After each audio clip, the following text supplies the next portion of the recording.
হইতেছে না। হ্যালো, আসসালামু আলাইকুম।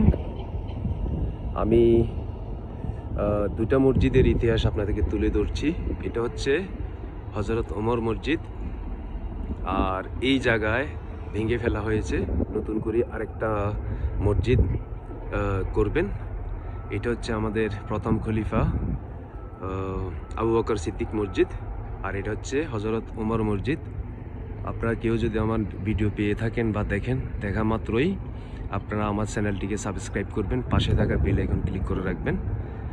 হযরত আবু বকর সিদ্দিক মসজিদ নতুন করে সৌদি সরকার তৈরি করছেন, এবং এটা হচ্ছে হযরত ওমর মসজিদ।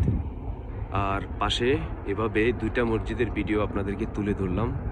সৌদি সরকার বাউন্ডারি করে বন্ধ করে দিয়েছেন, সেই জন্য আমি যেতে পারি নাই। ধন্যবাদ সবাইকে। আমার চ্যানেলটিকে সাবস্ক্রাইব করবেন, পাশে থাকা বেল আইকন ক্লিক করে